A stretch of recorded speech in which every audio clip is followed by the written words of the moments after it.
Baik, bismillahirrahmanirrahim. Assalamualaikum warahmatullahi wabarakatuh. Adik-adik, selamat datang kembali di mata kuliah psikologi konseling. Hari ini kita akan bahas soal karakteristik seorang konselor. Oke, sebelumnya kita mulakan dulu dengan sama-sama membaca basmalah. Bismillahirrahmanirrahim. Nah, hari ini kita mau bahas soal ini. Nah, karakteristik seorang konselor. Nah, materi lalu kita sudah bahas soal definisi konseling, tujuan konseling, kemudian juga sejarah perkembangan konseling. Nah, ini sedikit highlight ya, bedanya antara konseling dengan psikoterapi. Secara umum, kalau konseling itu bisa dilakukan oleh lebih luas gitu ya, pekerjaannya lebih banyak, baik itu orang yang sudah pernah mendapatkan pelatihan gitu ya, itu bisa. Sementara kalau untuk psikoterapi dia lebih spesifik ke profesional, yaitu kalau di Indonesia itu semacam psikolog ataupun psikiater. Kemudian juga perbedaan lainnya adalah biasanya dalam fokus ketika penyelesaian atau hubungan dengan klien ya. Kalau untuk psikoterapi dia juga bisa fokus ke pemberian intervensi. Sementara kalau untuk konseling dia biasanya tidak sampai spesifik ke obat atau terapi gitu ya, karena tadi license-nya beda. Kemudian juga ini fokus utama untuk psikoterapi dia lebih fokus pada patologi klien, sementara kalau untuk konseling dia fokus pada kekuatan dan sumber daya pribadi si klien. Nah, kemudian ini yang akan kita harapkan untuk dicapai adik-adik ya. Agenda kita karakter konselor, sifat dan kepribadian konselor sebagai pendengar, proses konseling dan respon konselor. Nah, ini untuk sebagai pertanyaan brainstorming ya adik-adik. Nah, coba kalian pikirkan ya, ketika mendengar kata konselor, apa yang kalian langsung terbayang, terlintas gitu ya, atau top of mind-nya adik-adik gitu ya mendengar kata konselor. Nah, kita akan bahas hari ini, sesuaikah dengan yang kalian bayangkan gitu ya, idealnya kita bahas.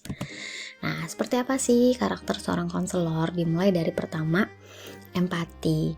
Empati ini artinya kita mampu memahami dan merasakan ya apa yang dialami oleh si klien kita. Jadi dia mendalam, perasaan mendalam, kita turut merasakan apa yang dirasakan oleh si klien kita.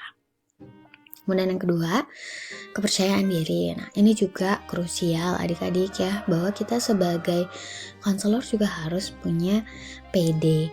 Dan PD ini biasanya dilandaskan pada pengetahuan kita, pemahaman, sekaligus ya jam terbang. Tapi tidak menutup kemungkinan gitu ya untuk adik-adik yang baru masih belajar gitu ya, tetap harus punya PD. Karena kenapa? Kita niatnya kan baik ya adik-adik ya. Insya Allah konselor itu niatnya adalah untuk membantu orang lain gitu. Jadi selama kita niatnya baik, apa yang kita lakukan baik, maka kita harus PD. Kemudian ketiga, punya etika profesional. Ini penting sekali. Dari sekarang kita mulai latihan adik-adik ya menjaga etika profesional kita. Salah satunya adalah prinsip kerahasiaan.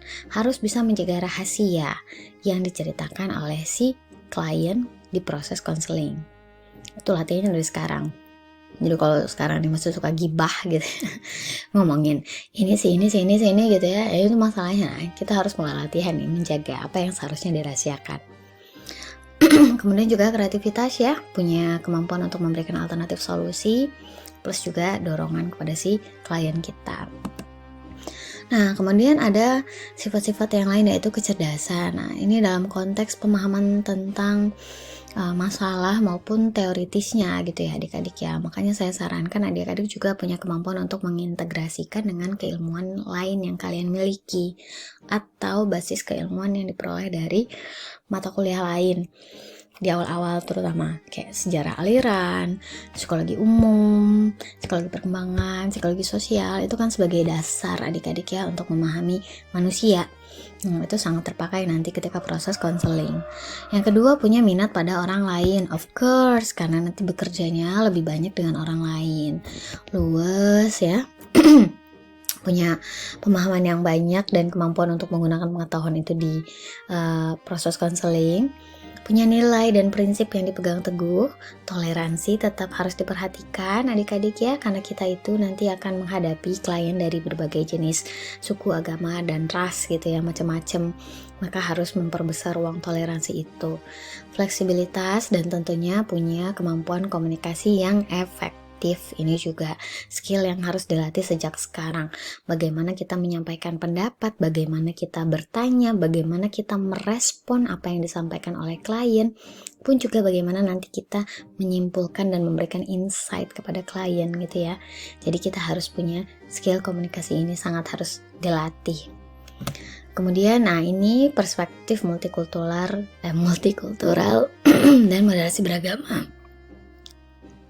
Prinsip perspektif multikultural ini adik-adik tadi ya saya singgung bahwa Indonesia, terutama kita, background kita tuh punya suku, agama, dan ras yang bermacam-macam gitu ya adik-adik. Maka kita sebagai konselor harus bisa mengakomodir itu semua. No rasis club, no diskriminatif. Kita harus mengakomodir ya. Kita harus menerima latar belakang klien. Kita juga harus menghormati agama klien dan menghargai adat kebiasaan si klien.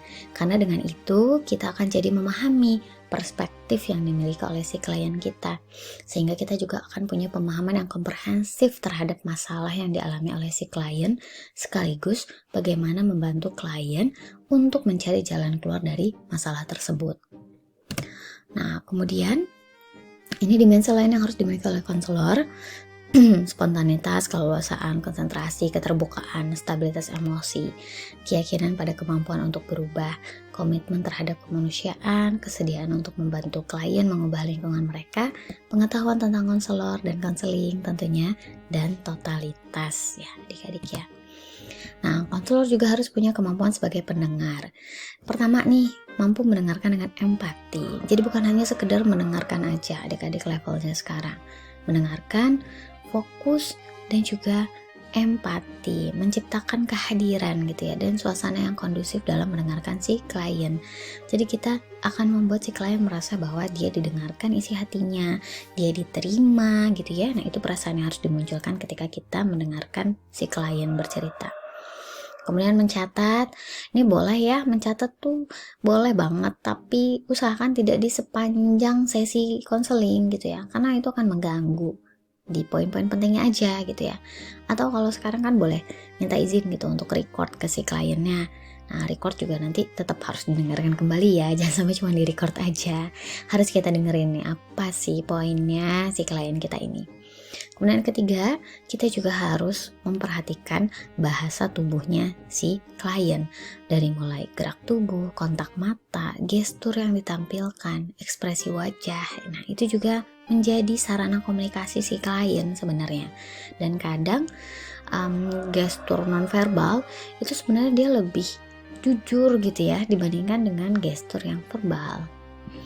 Nah, kemudian ini tadi empati, ini penting sekali ya, makanya sampai di highlight, sifat penting, dan ini harus mulai ditumbuhkan dari sekarang. Adik-adik latihan care dengan teman-temannya, latihan care dengan lingkungan sekitar gitu ya, itu akan membantu kita untuk memahami manusia. Kemudian mendengarkan aktif, tadi sudah, proses konseling ini juga sudah. Nah, ini ya yang menjadi highlight, nanti ini juga akan kita bahas lebih detail sih di pertemuan selanjutnya. Bagaimana sih proses pelaksanaan konseling dari mulai mengawali sampai ke menutup. Nah, tapi secara umum gambarannya adalah dari mulai pengenalan awal, eksplorasi masalah, kemudian ke penyelesaian masalah. Nah, respon kita yang baik gimana? Ada respon verbal adik-adik dengan kata-kata, respon non-verbal gitu ya, dengan anggukan, dengan senyuman, dengan penegasan wajah, ekspresi itu bisa. Kemudian juga dengan memberikan dukungan.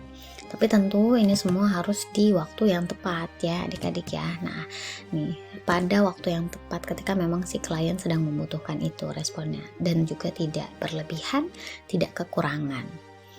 Nah, kemudian juga ini etika tadi ya, salah satunya adalah ini menjaga kerahasiaan dalam konseling, tidak mencampuri atau memaksa pilihan klien. Tidak boleh banget gitu ya adik-adik ya. Kenapa? Karena kita sebenarnya membangun prinsip bahwa klien harus bisa menyelesaikan masalahnya sendiri, memutuskan gitu ya. Nah, keputusan itu tetap ada di klien.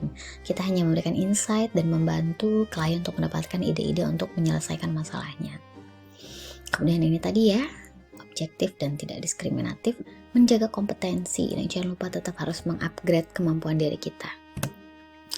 Oke, ini tadi. Nah, mungkin itu adik-adik materinya untuk karakter seorang konselor. Mungkin itu saja dari saya. Jika ada pertanyaan bisa disampaikan di kolom komentar ataupun nanti ketika kita diskusi kelas ya. Terima kasih adik-adik semua. Assalamualaikum warahmatullahi wabarakatuh.